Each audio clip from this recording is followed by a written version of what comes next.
Vamos ficar em pé e abrir em 1 João, capítulo 5, versículo 4. Deixa eu pegar essa água aqui, porque senão vai ficar aqui à toa, né? Eu preciso tomar água. Ok? Eu vou ler o versículo aqui para os irmãos. Obrigado por quem trouxe água para mim. Porque todo que é nascido de Deus vence o mundo. E esta é a vitória que vence o mundo. A nossa fé. Pode sentar.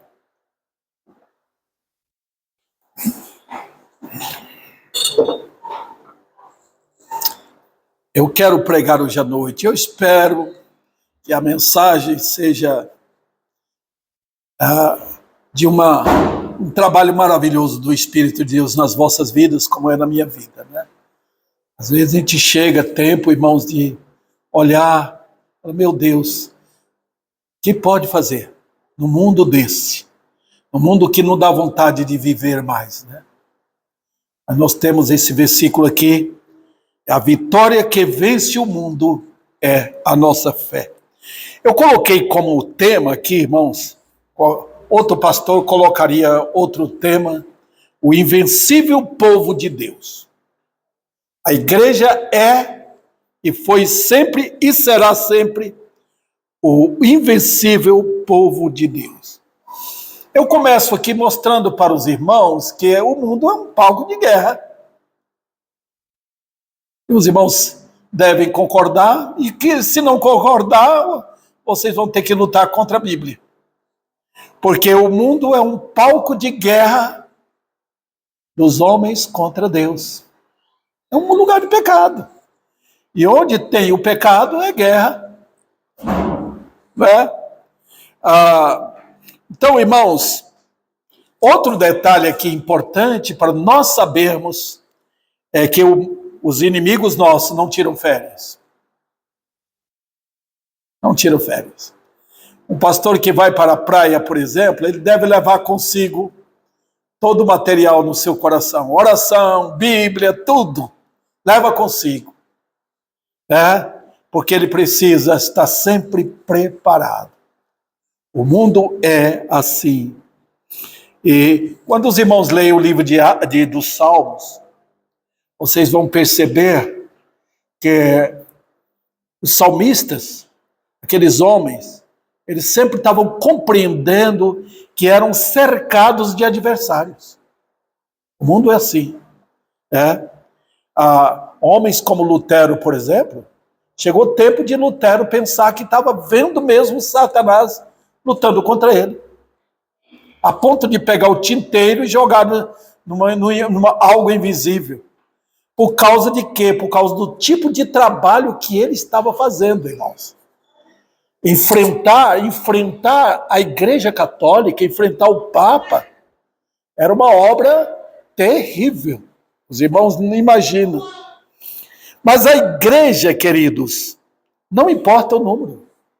É o único povo capaz de enfrentar e derrotar o inimigo. Não obstante ser de menor número. Deus não olha a grandeza do número, se é muita gente. Ele não olha isso. Você vê na Bíblia as promessas de Deus, as palavras do Senhor. Ele não olha o cavaleiro, se é forte, não olha o cavalo. Ele olha quem crê nele de todo o coração. É aí que Deus opera maravilhas, quando nós cremos, irmãos. A gente tem uma fé fraca, né? Que vai, Senhor, dá-me graça, sempre pedindo para o Senhor renovar a nossa força. Então, queridos irmãos, precisamos ser tomados no íntimo de toda confiança em Deus, porque somos, irmãos, os crentes representam o único povo capaz de derrotar o que está acontecendo no mundo. Somos. E Deus já deu prova do que ele faz com uma pessoa. Você lembra do rei Josias, quando Deus levantou, Josias entrou de cheio para fazer uma purificação no templo do Senhor naqueles dias. E Deus usou poderosamente e trouxe um grande avivamento. nos dias dele. Então, irmãos, o texto bíblico aqui em 1 João apresenta a igreja como esse povo, eu chamo um povo vitorioso. Então eu tenho aqui, queridos, 3 pontinhos só, tá? Para tratar hoje à noite com vocês. Primeiro, nós vamos definir. Então eu quero sempre pedir aos irmãos, olha o texto. Eu nunca vou pregar fora do texto, os irmãos, a não ser que seja uma mensagem textual. Dificilmente prego uma mensagem, às vezes acontece de pregar uma mensagem textual. Mas textual não, temática, digo. Aqui é uma mensagem textual. Tá? Essa mensagem, os irmãos vão olhar o texto e ver que eu estou acompanhando o texto. Tá? E será que eu estou seguindo os padrões do texto e contexto? E João está tratando aqui de vencer. Ele está falando aqui no final da carta dele que o mundo tem inimigos, tem o anticristo, tem o falso profeta, tem as heresias, tem tudo isso. Então ele mostra que a vitória é a nossa fé. Vamos lá, vamos definir primeiro, definindo os vitoriosos. E nós vamos ver todo o que é nascido de Deus. Segundo lugar, vamos definir bem a função. Vence o mundo. Em terceiro lugar, por último, definindo bem nossa arma. Qual é a nossa fé? Os irmãos estão vendo? Não é uma mensagem expositiva. A mensagem expositiva é diferente. Porque a mensagem expositiva encontra tudo o que precisa dos pontos, subpontos, tudo no texto. Não é aqui. Aqui só estou pegando os 3 pontinhos aqui dentro desse texto. Vamos lá? Primeiro nós vamos ver a definição dos vitoriosos. Todo o que é nascido de Deus. Onde tem crente, ali está a vitória. Está vendo aqui? Onde tem um crente, ali está a vitória. Vamos ver isso aqui. Primeiro, irmãos, está claramente ensinado a respeito aqui de quê? Qual é a doutrina que aparece aqui? Os irmãos, vocês que sabem manejar bem a Bíblia aí, eu espero que sim, já tem uma doutrina que imediatamente aparece. E João, ele é esclarecido nisso porque foi ele que escreveu aquele evangelho. E lembra que Jesus falou para Nicodemos, quem não nascer de novo. Ele está ensinando aqui essa doutrina que floreia em todo o texto da Bíblia. É beleza. É lindo isso aqui, irmãos. É uma luz que brilha. Nascer de novo. É um tema totalmente do novo nascimento. Tá? Precisa nascer de novo. Tá vendo? Então, enquanto a pessoa não nascer de novo, ele pode ser membro de uma igreja, ele pode frequentar uma igreja, pode ter Bíblia, pode cantar, pode fazer parte ali, mas ele não nasceu de novo. Então não tem nada a ver, irmãos. Tá? O homem em Adão é o homem em Adão. O homem em Cristo é o homem em Cristo. A Bíblia faz essa diferença. Tá? O homem em Adão pode ser religioso, pode ser muito culto, pode ser muito educado, muito refinado, muito gentil, pode aprender muitas coisas. Nós já temos visto que homens incrédulos aprendem. Eu estava dando aula sobre comunismo esses dias, a semana passada e esta semana aqui, essa última sexta-feira, para os meus alunos lá no seminário. Karl Marx, aquele fundador mental do comunismo, né? Ele não foi tão prático, os outros que vieram depois foram mais práticos. Mas uma coisa, ele frequentou uma igreja, e quando ele era jovem, ele chegou a dar uma impressão na igreja dele, onde os pais frequentavam, que era um dinâmico jovem, muito capaz. Mas quando ele frequentou a faculdade, a cabeça dele voltou e ele era exatamente um inimigo número 1 de Deus. Número 1. Só para os irmãos verem que o fato de que alguém frequenta uma igreja e é culto, é capaz, puxa vida, dá a impressão de que a pessoa é crente, mas não é. Tá? Eu conheci um homem que hoje ele tem fama de que ele era um pastor. Eu conheci quando ele era jovem. Todo mundo vibrava com ele.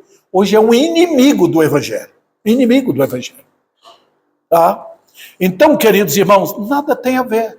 A Bíblia não olha a aparência, a Bíblia não olha se é rico, a Bíblia não olha se é culto. A Bíblia olha o homem em Cristo. E o novo nascimento é que faz isso. Jesus deixou bem claro, nascido do céu, não nascido da terra. Tá? Ele diz que é da terra é terreno, que é do céu é celestial. Pronto.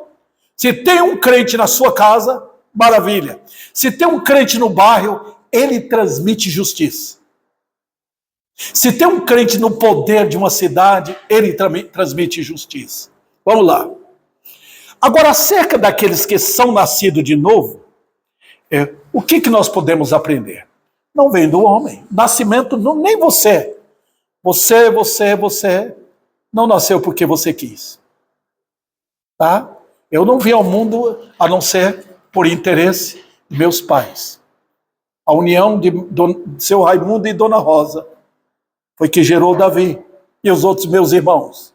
Né? Nascimento não é da vontade do homem. Claramente a Bíblia diz isso em João capítulo 1, versículo 13. Não é da vontade do homem, nem da vontade de qualquer pessoa, é da vontade de Deus, o novo nascimento.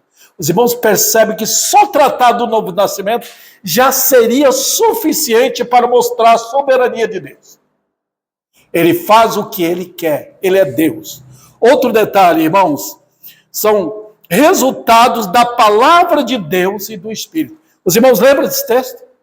Quem não nascer da água e do Espírito. Os irmãos veem a linguagem de João ali? A linguagem de Cristo, digo.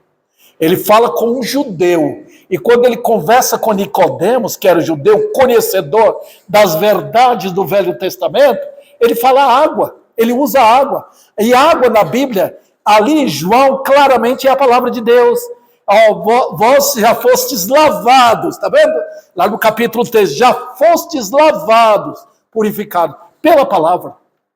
Tá vendo?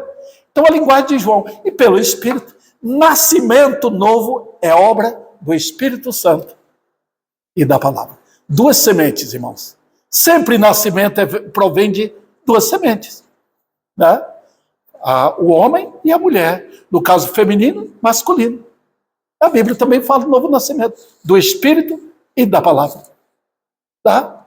É assim que produz o novo nascimento. Onde não tem a palavra de Deus, não tem novo nascimento. Tá? O Espírito Santo há de usar sempre a sua palavra. Outro detalhe importante é que os crentes receberam um novo coração, conforme a promessa da graça. Alguns pastores não gostam de falar, só falam da igreja olhando o Novo Testamento. Mas no Velho Testamento, irmãos, há profecias maravilhosas tratando sobre isso. No livro de Jeremias, por exemplo, eu darei um novo coração que me teme.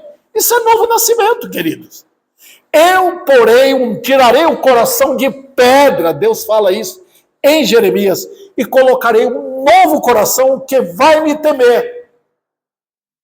Isso é coisa do novo nascimento, irmãos. Outro detalhe, irmãos. Pessoas que nasceram de novo jamais podem ser vencidos por qualquer inimigo. Ninguém pode desfazer um trabalho de nascimento. O nascimento é eterno. Quem nasceu de novo é para sempre. Pertence ao povo vivo. Deus não é Deus de gente Deus não é Deus de mortos. Ele diz, sou Deus de Abraão. Ele não diz eu era Deus de Abraão. Eu era Deus de Jacó. Eu sou. Ele sempre coloca no presente. Então, se alguém nasceu, aqui eu lembro assim, vamos lembrar daqueles que já morreram, os irmãos em Cristo que já partiram, eles pertencem a Deus, o Deus dos vivos, para sempre. Por quê? Nasceram de novo. Quem é que pode contra a vida, irmãos? A vida que é em Cristo? Quem é que pode? Uma vez que você tem a vida em Cristo, você é para sempre invencível. Outro detalhe aqui importantíssimo, irmãos, já está definido que eles são vencedores. Está vendo? Olha que beleza. Nós não estamos olhando, eu sou da Igreja Batista, eu sou pentecostal, eu sou daquele outro grupo. Nós estamos olhando a cruz. A união da igreja com Cristo, capítulo 6 de Romanos, irmãos. Que união, formando um só em Cristo. Paulo trata disso no capítulo 6 de Romanos. Batizados nele. Por isso que, depois de Romanos capítulo 6, vós em Cristo. Se alguém não há condenação para os que estão em Cristo, Romanos 8:1. Por quê? Houve uma união que agora é inseparável. O que Cristo é, a igreja é. Onde Cristo está, a igreja está. Está vendo? O amor que Cristo tem. E ele transborda em palavras no livro de João. Ele usa aquela palavrinha em ovelha. Para os judeus que conheciam o Velho Testamento. Ele trata em abundância no livro de Ezequiel. Ele trata no livro do Salmo. Minhas ovelhas. Ele está falando de Davi também, que foi pastor de ovelha. Ele diz, eu cuido das minhas ovelhas. A união de Cristo com o seu povo. Agora veja, irmãos, como transborda isso em Romanos capítulo 8. Os irmãos lembram? Quando Paulo está transbordando ali no final da carta, ele diz, agora, pois, já não há nenhuma condenação para os que estão em Cristo. E aí ele abre a boca e chama todos os inimigos a um desafio. Nem a morte, nem a vida, nem o porvir, nada disso, nem anjo, nem potestade, nada pode contra aqueles que são chamados de mais que vencedores. No grego é super vencedores. É a linguagem que usamos, que o povo usa sobre alguém que não pode ser derrotado. É a igreja. A igreja é invencível porque está unida àquele que na cruz venceu. A vitória da cruz é a vitória do povo de Deus. A vitória contra o diabo, contra os poderes das trevas, contra o inferno, é a vitória do povo de Deus. A vitória do povo de Deus, irmãos, é para todo sempre. E quando ressuscitou, ressuscitamos também com ele. Tudo em Cristo, tudo. Outro detalhe, irmãos, jamais podem ser vencidos por qualquer inimigo. Eles são vencedores. Além de tudo, Deus colocou essas estrelas celestiais para brilhar neste mundo. Quando Deus fala com Abraão da igreja, ele manda Abraão olhar para as estrelas no céu. É maravilhoso isso, irmãos. Porque dizem, eu falei para os irmãos, que tem mais estrelas no céu do que areia nas praias dos mares. Agora os irmãos imaginam que é isso? Sabe o que é a terra para Deus, irmãos? Você vai ali em Santos, conta ali cada coisa assim, cada grãozinho de areia. Conta tudo, você consegue? Mas você sabe o tamanho do globo terrestre para Deus? É tão minúsculo que desaparece no espaço. Então, se você imagina o seu tamanho para uma bolinha de gude que uma criança brinca. Então, se você pudesse formar uma bolinha de gude de areia, talvez você poderia contar quantos grãozinhos de areia tem naquela bolinha de gude. A terra para Deus é menor do que isso, é quase nada, irmãos. Então ele não manda Abraão olhar para os grãos de areia que tem nas praias. Olha para as estrelas. Você pode contar? E sabe o que diz em Salmo? Ele diz que ele sabe os nomes das estrelas. Ué, o que é isso? Ele conhece o seu povo. Daniel capítulo 12. Vocês serão como as estrelas que estão nos céus, brilhando, brilhando. E agora, sabe o que Deus fez? Deus pegou a igreja, irmãos, colocou aqui no mundo. Milhões de crentes já foram, já estão no céu, estão esperando o ajuntamento de toda a igreja. Para mim só tem um povo chamado igreja. Alguns pastores ficam, mas tem aquele grupo lá do Velho Testamento. Para mim, Cristo amou a igreja, formou um rebanho só, denominado de igreja. É o povo chamado do mundo para Deus. Vendo? Então, queridos, é o povo. Cristo amou esse povo, se deu pela igreja. Não tem outro povo. Não. Então, queridos, milhões já estão nos céus. Milhões. Com alegria, com gozo, para todo sempre, sem doença, sem dor, sem nada, sem ver roubo, sem ver miséria de um mundo iníquo como nós vivemos aqui e vemos e contemplamos. Mas os que estão aqui, o que é que eles representam? Representam as estrelas de Cristo brilhando. Às vezes as estrelas estão um pouco apagadas, né? Às vezes o brilho ou a escuridão deste mundo, as nuvens deste mundo, apagam as estrelas. Você não pode apagar um crente. A estrela é a estrela. Mas eles estão para brilhar nesse mundo. E sabe, naquele grande dia, quando o Senhor já tiver destruído tudo, Satanás ser jogado no lago de fogo com toda a miséria deste mundo, os santos vão brilhar para todo sempre. Tá?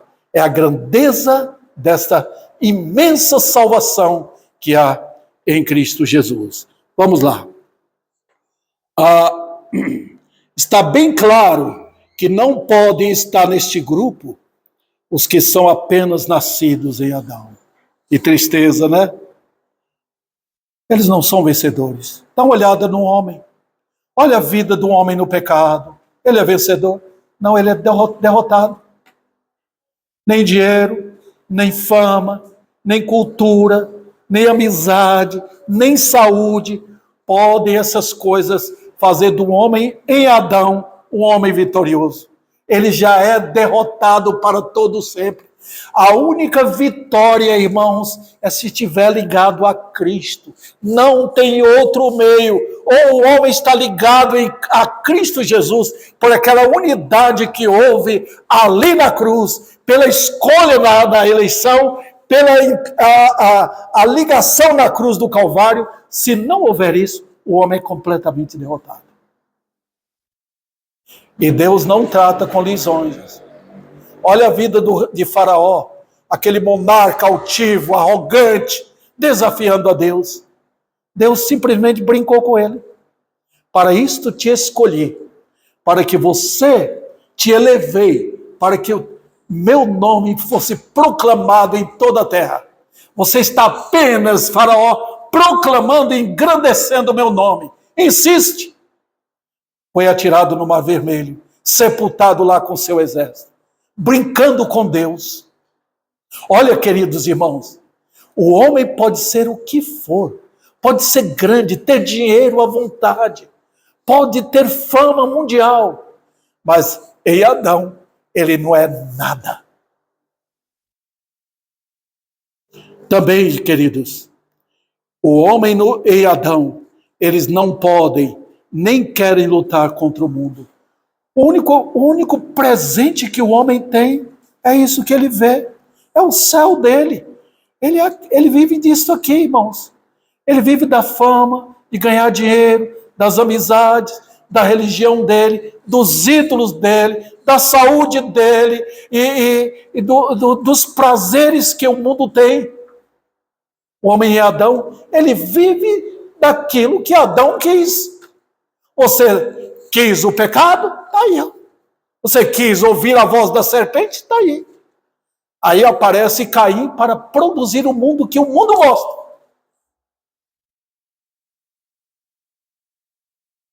Então, queridos, o que é que o homem no pecado ama? Ele ama Deus? Não. Ele é inimigo de Deus. Ele ama o mundo. Ele ama o mundo. A morte lhes domina. Satã lhes utiliza. E eles são inúteis no tocante a Deus. O homem no pecado tem um valor de zero para Deus. Vamos agora definir bem a função dele, do vencedor. Ele vence o mundo. Vamos agora, irmãos, perceber isso aqui. O que a Bíblia diz sobre isso? Primeiro, é bom que conheçamos o inimigo, o mundo. Eu gosto disso aqui, irmãos. O livro de João fala 2 tipos de mundo. É bom observar, irmãos. Quando a Bíblia fala porque Deus amou o mundo, Ele está colocando o mundo ali como grupo daquele povo que Deus escolheu. Lá em João capítulo 17, Jesus mostra um outro mundo. Não rogo pelo mundo. Ele está fazendo uma divisão entre o povo que ele escolheu, que estão esse povo está nas nações, na Grécia, no Japão, na Europa toda, na América, na Ásia.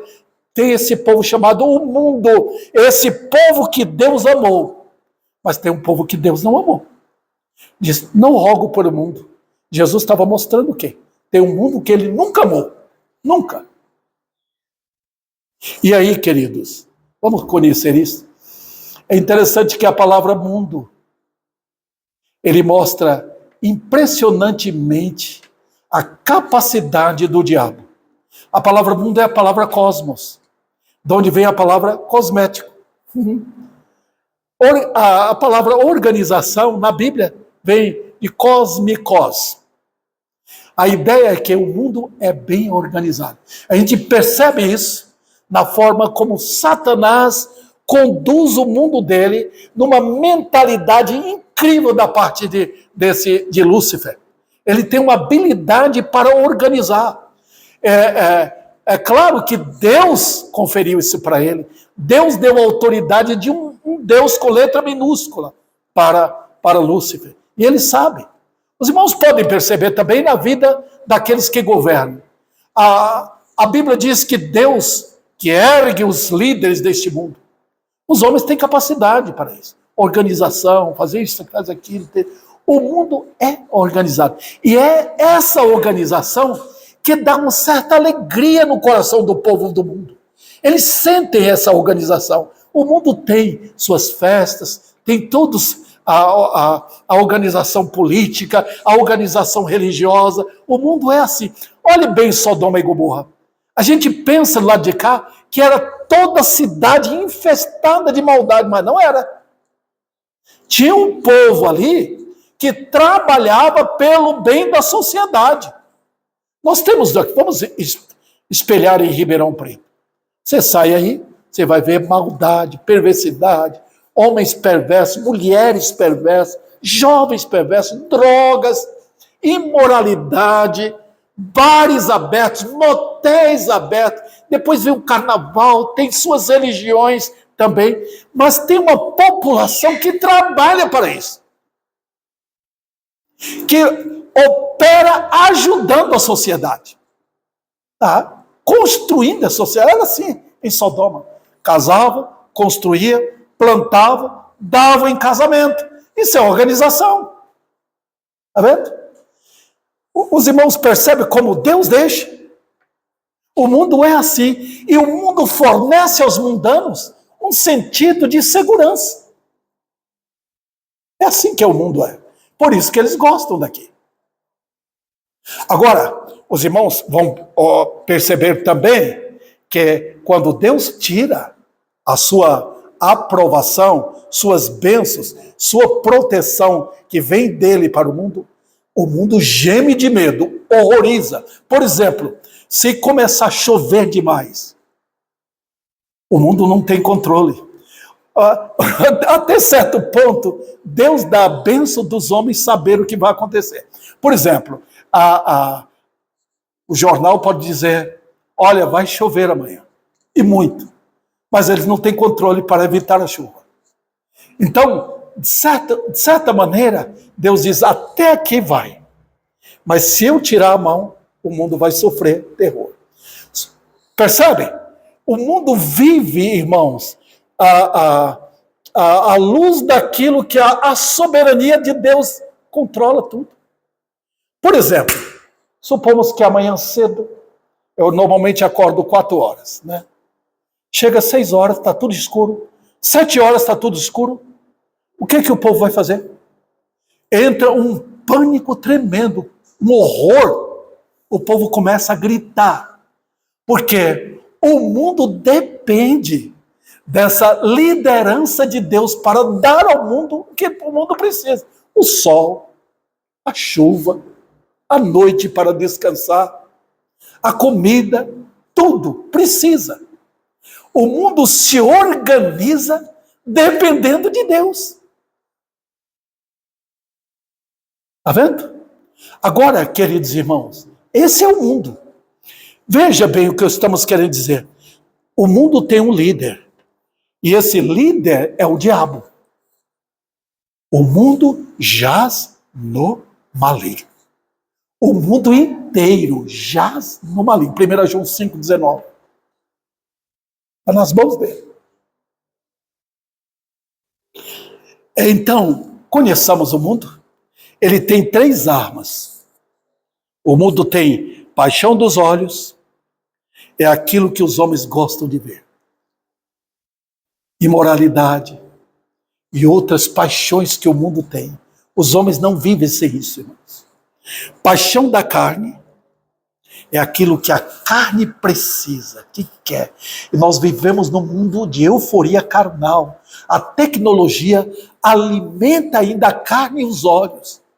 E a soberba da vida, o desejo de riqueza, é por isso que eles roubam, é por isso que eles mentem, é por isso que eles matam uns aos outros, por causa disso. O desejo de ter fama, ter riqueza, e joga fora os valores. Nós estamos vendo, irmãos, o nosso mundo jogando fora como lixo os valores de família, os valores de caráter, os valores da verdade, da justiça, jogando fora, porque o mundo é assim. Jaz no maligno. Vamos então conhecer o seu perfil conforme a palavra de Deus. Vamos lá. Primeiro, o mundo é organizado para trabalhar contra Deus. Os irmãos perceberam? O mundo. Lembra quando Jesus foi entregue? O Pilatos e Herodes não viram nenhuma razão sequer para condenar Jesus. Por quê? Não viram. E eles tinham na lei dele, porque a lei romana era o seguinte: nenhum homem podia ser morto se não tivesse razão para matá-lo, se ele cometeu um crime, se ele fez isso, aquilo. Barrabás tinha.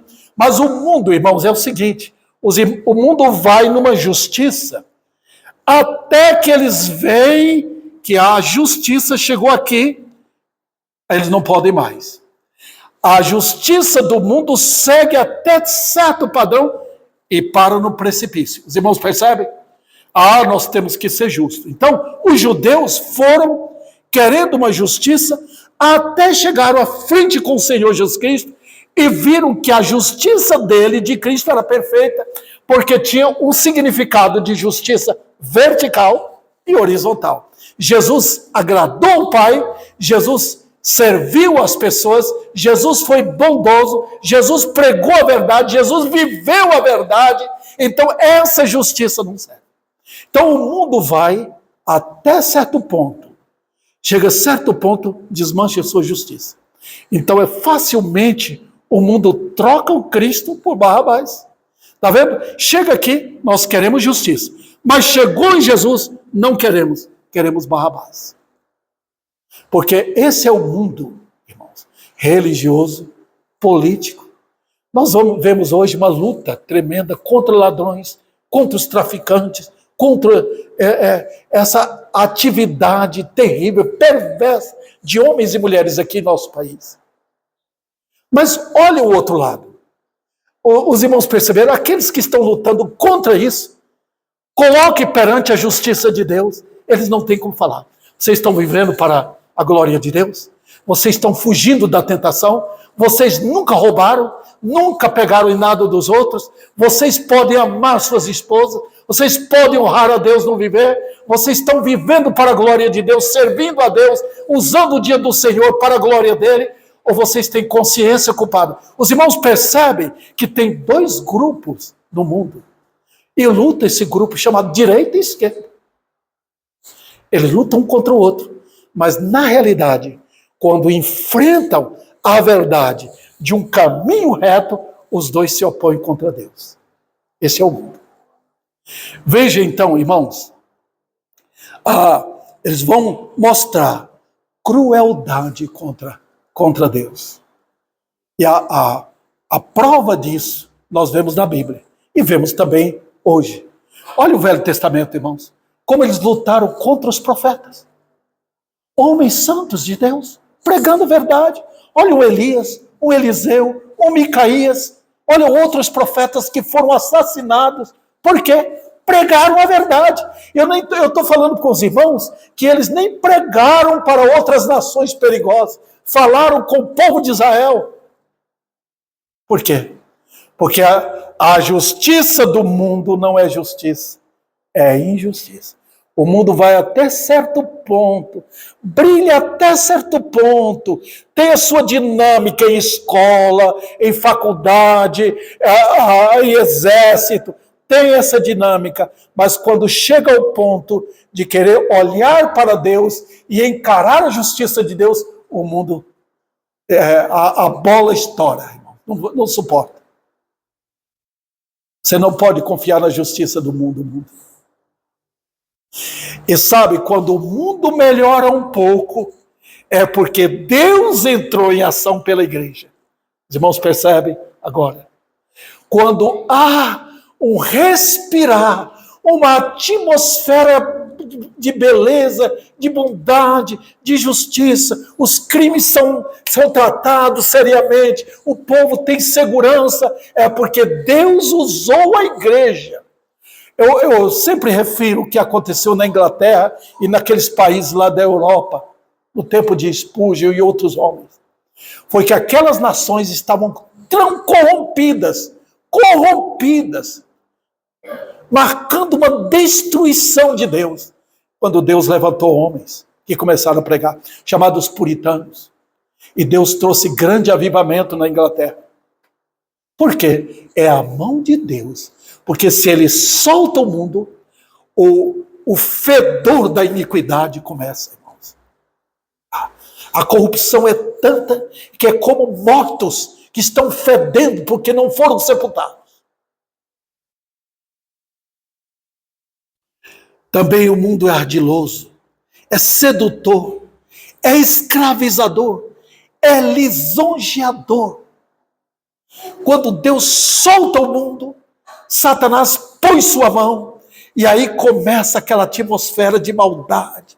Não há mais leis, as mulheres começam a se entregar, os homens também, os jovens também, a mentira cresce, o roubo também, ninguém confia mais em ninguém. Por quê? Deus solta.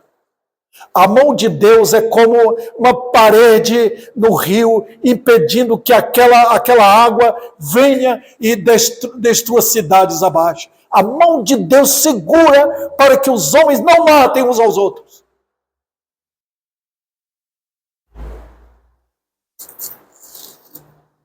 Então, queridos irmãos, veja o que acontece. O mundo é isso. Quem vence o mundo? A igreja, ela é vencedora. Vamos então definir bem nossa arma? Como nós definimos? A nossa fé. Está vendo o texto aí? E esta é a vitória que vence o mundo. A nossa fé. E é maravilhoso isso. Eu tenho lutado aqui na minha vida, irmãos. O que Deus quer de nós? Cremos nele. Tem outra coisa? É a partir dessa fé que nós batalhamos. Queridos irmãos, olha a história dos homens de Deus. O que eles passaram. Tempos atrás eu dei aula sobre os batistas, lá no seminário.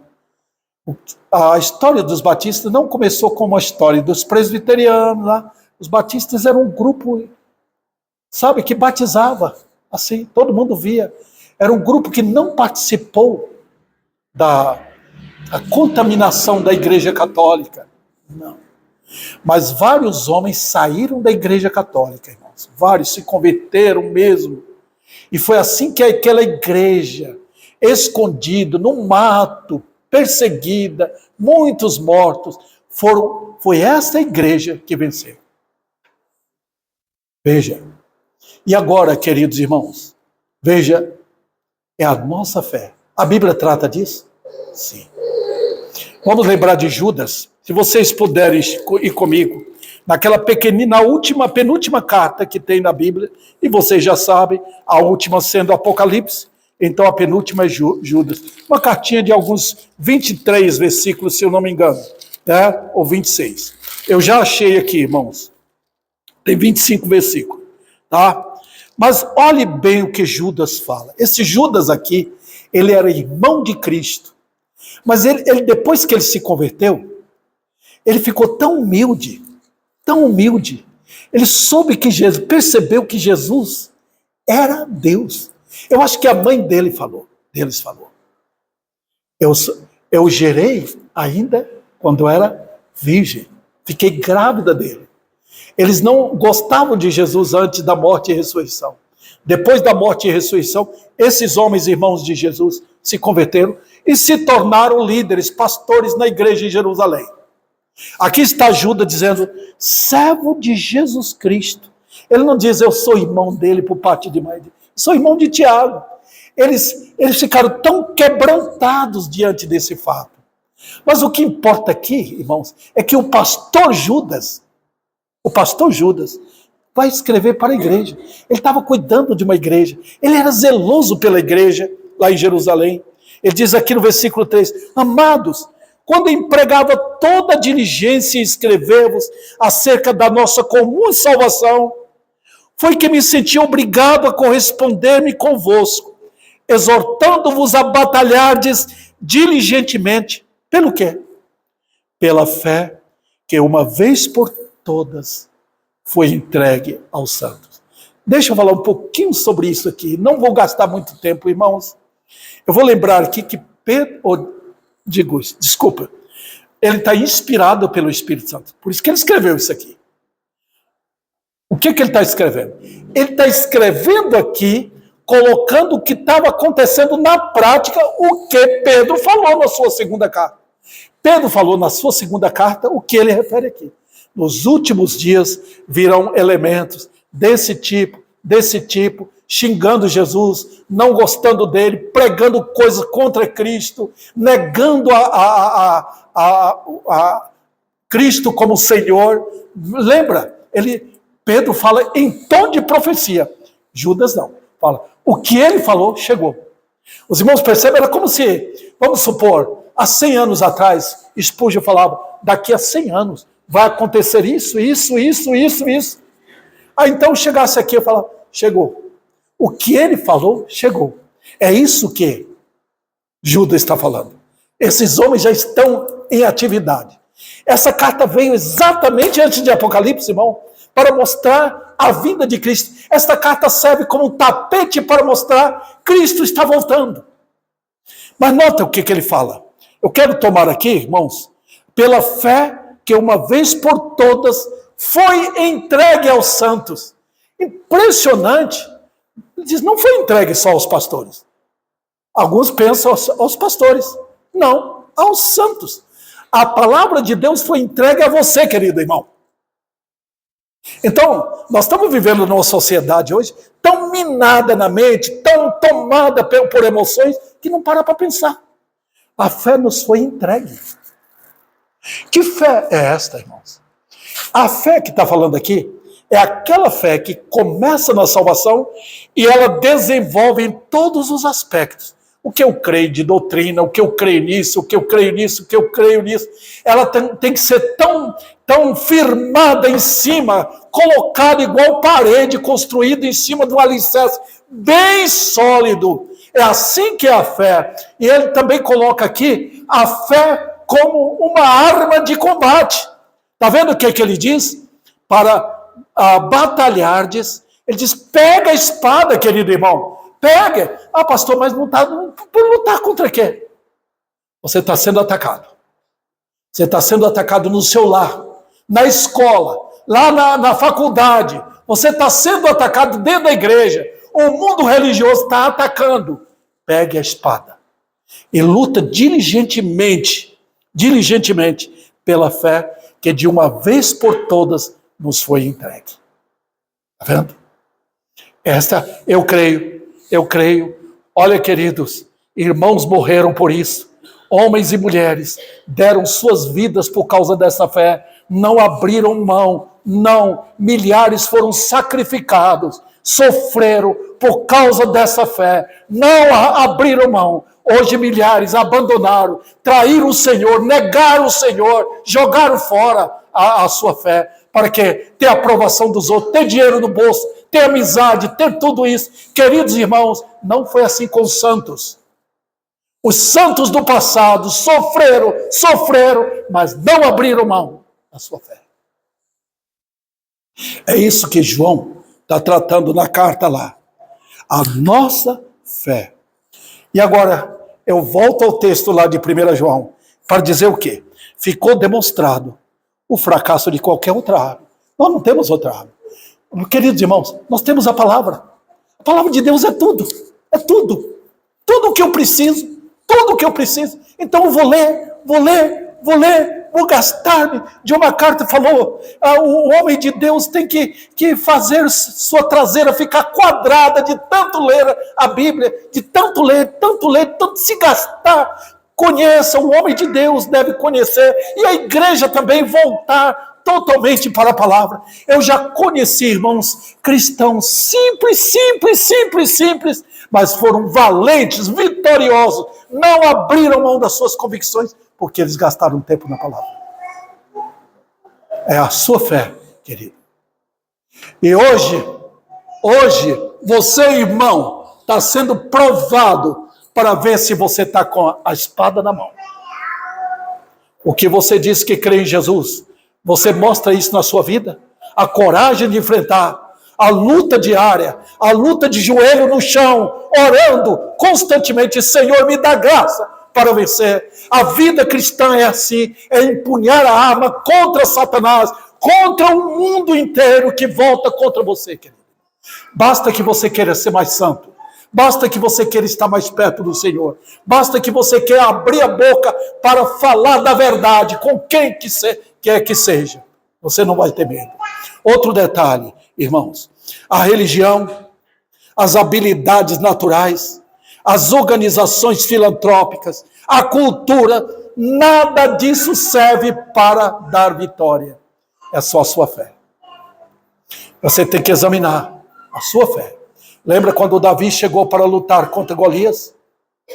Ele disse, a guerra é do Senhor. E a guerra sempre foi do Senhor.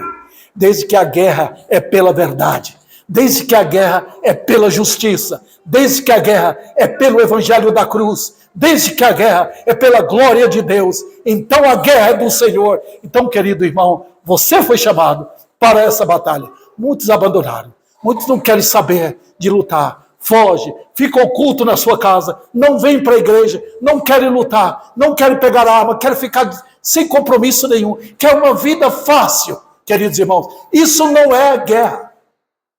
O mundo quer isso. O mundo quer uma vida assim. Outro detalhe. Procurando tirar quaisquer confusão. Olha o texto, volta ao texto ali em 1 João. Diz, a fé não. Ele diz, a nossa fé. Olha o pronome possessivo. A nossa fé. Que maravilha, irmãos. O que ele quer dizer com isso? Ele está querendo dizer aqui que Satanás é imitador. Se tem alguma coisa que Satanás vai fazer, é imitar a nossa fé. Escute, cuidado. Satanás imita. O mundo tem seus meios para resolver seus problemas. O mundo tem forma religiosa de viver. O mundo tem forma religiosa de adorar. O mundo tem sua forma religiosa de dizer que está tudo bem. O mundo se mistura com o mundo. O mundo tem a sua religião que se une ao seu carnaval, suas festas, que abraça todo mundo dizendo eu te amo, vai com Deus, vai. O mundo tem sua forma psicológica de dizer que é de Deus. Nós não temos. Então, querido, a falsa fé tem suas fontes de apoio. Vamos mostrar aqui. Tem os políticos. Se você olhar a política lá em Brasília, Vocês vão ver que eles vão falar de Jesus, vão falar de religião, mas é o Deus deles. Veja bem, irmãos, tem dinheiro, tem tudo isso, tem os falsos mestres, eles estão rindo para todo mundo. Tem esses elementos que usam a Bíblia para ficarem milionários, e ficam mesmo, e o povo vai atrás deles. O que a Bíblia fala aqui? Que diferença é? A nossa fé. Olha, os irmãos estão percebendo? A nossa fé. É isso que vale, queridos. Vamos lá. Ela faz diferença com aquilo que parece, mas não é. Os irmãos já ouviram, eu sempre conto essa ilustração daquele ouro falso que lá nos Estados Unidos foram procurar, pensando que tinha muito ouro, mas é aquela birita que parece ouro, não tem peso de ouro, mas parece ouro. O que está acontecendo, a febre que tem hoje, é esse tal de birita, que não tem valor nenhum. A Bíblia está falando da nossa fé. Tem a fé que parece de Deus, mas não é de Deus. É a fé que foi entregue aos santos. Os irmãos querem ver mais? Vamos comigo para Tito. Olha que Paulo fala sobre esta fé. Tito, capítulo 1. Dá uma olhadinha, queridos irmãos. Tito, capítulo 1.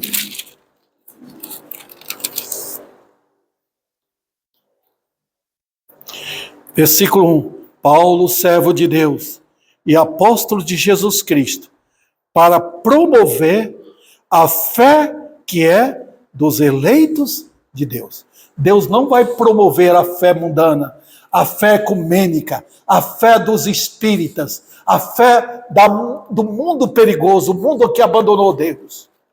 É a fé que é dos eleitos. Pertence aos eleitos. Foi Cristo quem trouxe, Ele é o autor da nossa fé. Então, queridos, a fé que foi dada aos santos, e sabe, todos os santos estão de comum acordo. Isso é maravilhoso. Quando você, por exemplo, você vai daqui para o Japão, eu tenho irmãos em Cristo lá no Japão, chega lá, unimos.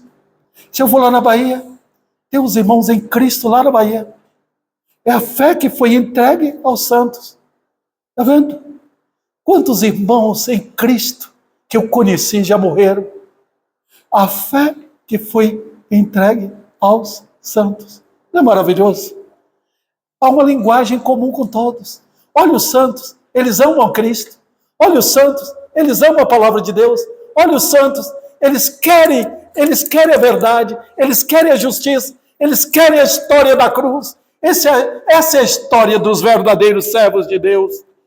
É a fé que os impulsionou a ir a Cristo. É a fé que Deus colocou no coração dos pecadores para que eles pudessem correr para Cristo. Jesus me salva dos meus pecados, me purifica dos meus pecados. Começa aí a verdadeira fé. É a fé que foi entregue aos pecadores para se converter.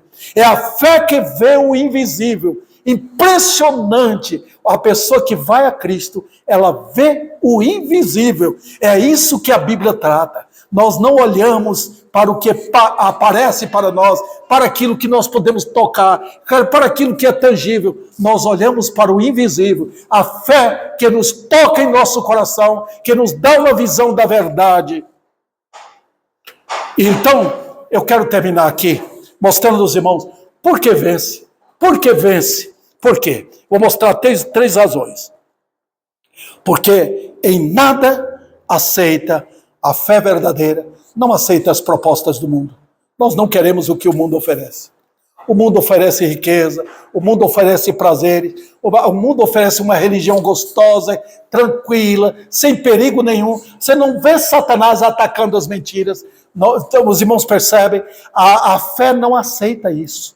A fé olha rumo à cruz e segue firme a luz que vem da cruz, seguindo rumo para o céu. É assim que os crentes vivem.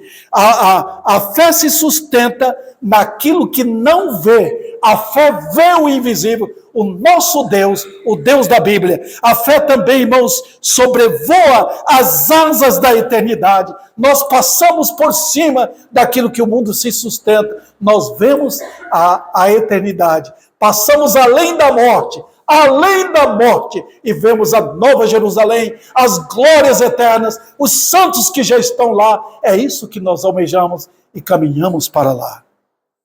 Por quê? Agora eu finalizo. Porque pode socorrer e ajudar os homens. Só a fé verdadeira.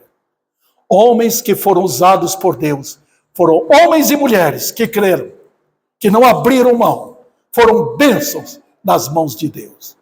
Então eu finalizo aqui dizendo que na igreja de Deus não há lugar para os medrosos, não há lugar para os duvidosos, não há lugar para os que buscam a glória dos homens, não há lugar para os que confiam em si mesmo, há lugar para aqueles que humildemente caem perante o Senhor da glória e se alimentam da verdade.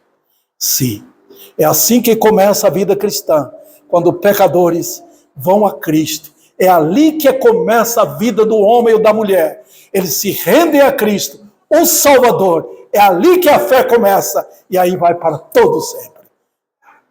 Até aquele grande dia, quando a gente sai deste mundo para a glória eterna.